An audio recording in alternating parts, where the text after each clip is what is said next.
Ya, assalamualaikum warahmatullahi wabarakatuh. Kembali lagi di Discuss Story.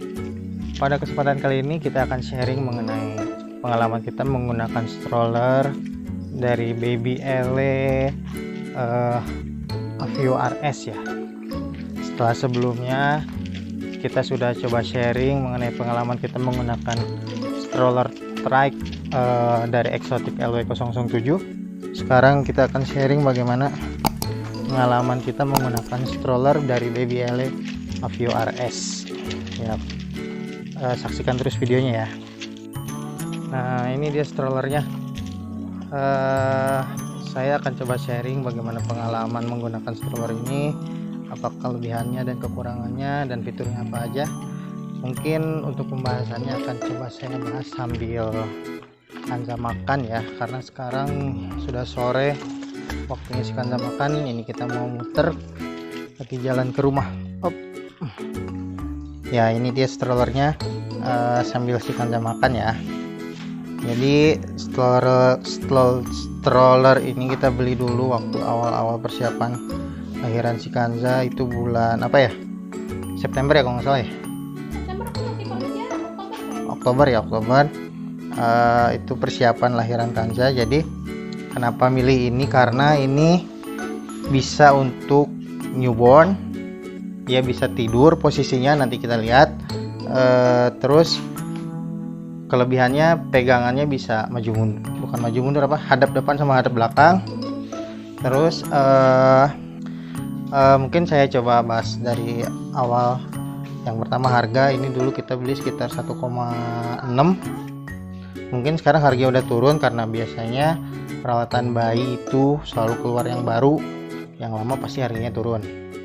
Dan untuk fitur-fiturnya seperti stroller standar biasa ya, di sini ada pegangan. Rodanya ini yang model roda 4. Terus di bawah ada keranjangnya. Keranjangnya cukup gede, itu ukuran 3 kilo. Terus ada tutupan ini apa, tudungnya ya. Tudungnya ada, nanti kita peragain cara lipatnya sama cara buka tudungnya. Terus untuk fitur safety-nya, ini sabuknya ada 5 titik, 3 titik di bawah ini tempat duduk, sama di senderan ini ada ukurannya atas bawah tapi jarang dipakai karena bayinya nggak nyaman, ngamuk-ngamuk terus kalau pakai ikatan di pundaknya ya. Selain itu fitur lainnya, untuk fitur safety lainnya, remnya itu ada di setiap rodanya. Roda belakang itu 1 kali pijakan ngunci kiri kanan, tapi kalau roda depan setiap rodanya masing-masing punya rem. Nah, untuk kelebihannya, stroller ini selain tadi yang saya sebut di fitur-fiturnya, yaitu bisa menghadap depan belakang. Terus kelebihannya itu ada di rem juga, yang tadi saya bilang biasanya stroller remnya hanya di belakang aja, tapi ini di semua rodanya ada remnya. Selain itu stroller ini cukup nyaman karena banyak sambungan dari plastik ya, membuat si stroller lebih fleksibel ketika dipakai. Jalannya cukup jelek ya. Selain strollernya lebih fleksibel, di roda depan pun ini ada suspensi kecil lah, ini bisa dilihat nih sini. Jadi setiap ketemu batu-batu, dia roda depannya cukup fleksibel untuk ngelewatin batu-batu itu. Jadi si stroller ini bisa diakuin lebih ringan ketika didorong dibanding stroller yang kemarin, yang LW007. Walaupun di setiap rodanya tidak terlihatan ada seperti kayak bearing atau besi ya, karena kelihatan rodanya itu full plastik, tapi nggak berat gitu ketika didorongnya. Ya, kelebihan lainnya untuk stroller ini, semua bagian kainnya itu bisa dibuka untuk dicuci ya. Dari mulai penutup tangan ini, terus kain-kain yang di belakang sini, kalau ini sih udah pasti bisa dibuka. Terus keranjangnya itu bisa dibuka semua, jadi ketika dicuci ini bisa semuanya bersih, bisa semua bersih. Tapi dengan catatan tidak semua bagian kain bisa masuk ke dalam mesin cuci, karena ada beberapa bagian yang ada ada papannya di dalamnya, jadi nggak bisa masuk mesin cuci ya. Nih satu lagi, untuk roda depan ini bisa dikunci, jadi bisa lurus terus ya. Ini fungsinya selain untuk ketika untuk ngelipet biar nggak nyangkut, ya bisa kita pakai biar si roda si stroller ini nggak belok-belok ya waktu kita dorong-dorong maju mundur aja. Setelah kelebihannya tadi, sekarang kekurangannya. Kekurangannya ini cukup banyak sih sebenarnya, walaupun kelebihannya ini sangat nyaman ya kalau saya lihat, karena si Kanza pun sering banget kalau pagi-pagi ketiduran di strollernya ini. Jadi Kanza itu kebiasaan kalau tidur pagi itu harus di stroller. Nggak harus sih sebenarnya, cuman gampang banget untuk menidurkan si Kanza di stroller kalau di pagi hari, apalagi ketika dia habis sarapan gitu ya. Jadi untuk kekurangannya itu, yang pertama, di pegangan tangan ini nggak ada mainan sama sekali, hanya pegangan tangan tok. Jadi kadang dia bosen ya, kita akalin, cantolin mainannya. Terus untuk kanopinya ini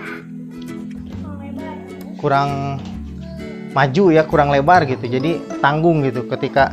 Jadi kalau bayinya nyender sih ketutup, cuman kalau bayinya lagi maju kayak gini ya nggak ketutup sama sekali, malah kena kepalanya gitu kan.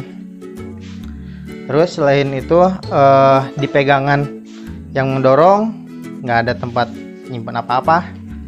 Biasanya sih ada tempat nyimpen minimal botol gitu kan, cuman ya nggak ada tempat nyimpen apa-apa. Ada sih penggantinya ini nih, tutup jendela, apa namanya sebutannya itu pick-a-boo window gitu kan.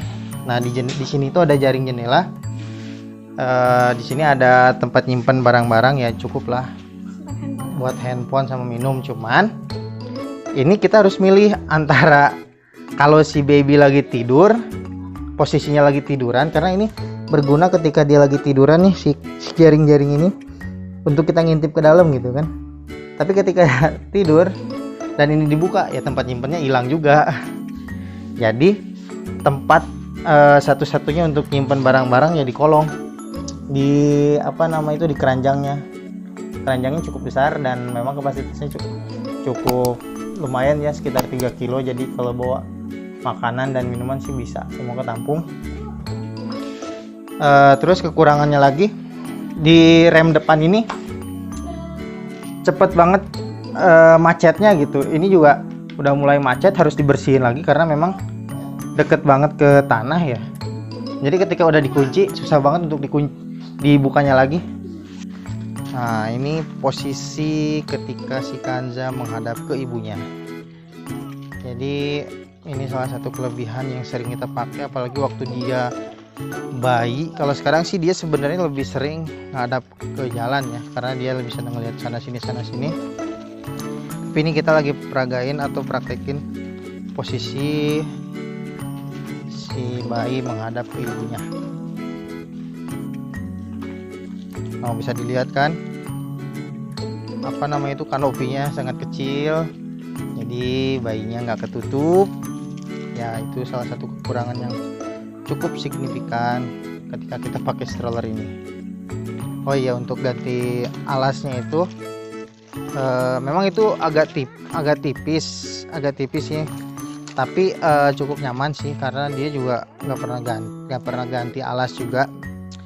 Tapi untuk mencari penggantinya ini gampang, karena stroller dengan format 5 titik ini nggak mesti dari merek Baby LA juga. Untuk beli ganti alasnya itu ada, gampang, banyak kok di online shop. Dan ini posisi bayi lagi tidur ya, posisi tidurannya lah. Ini posisi favorit kalau pagi-pagi dia udah ngantuk, tinggal rebahin aja, kasih bantal, udah nggak lama juga, paling 10 menit tidur dia. Oh iya, jadi untuk kapasitas ini ada tuh di di keranjangnya itu tertulis untuk keranjang 3 kilo, untuk strollernya itu 15 kilo, jadi sekitar untuk bayi 2 tahun masih oke lah.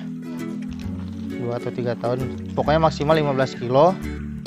Ya kalau mau dipaksain sebenarnya bisa-bisa aja sih sampai 20 kilo, cuman kalau untuk jalanan yang jelek kayak gini pasti berat. Ya mungkin sekian untuk sharing mengenai penggunaan stroller dari Baby Ellie ya, Baby Ellie Avio RS. Kita udah pakai, jadi dari bulan Oktober itu sekitar setahun lebih kita pakai, karena kan dipakainya itu dari ya Skanza lahir dari bulan Desember sampai sekarang nggak ada masalah, walaupun bisa dilihat jalan perumahan seperti ini tuh nggak bagus ya, jalannya nggak bagus, tapi karena dia rangkanya cukup fleksibel, rodanya juga udah ada karetnya, dan roda depannya ada suspensinya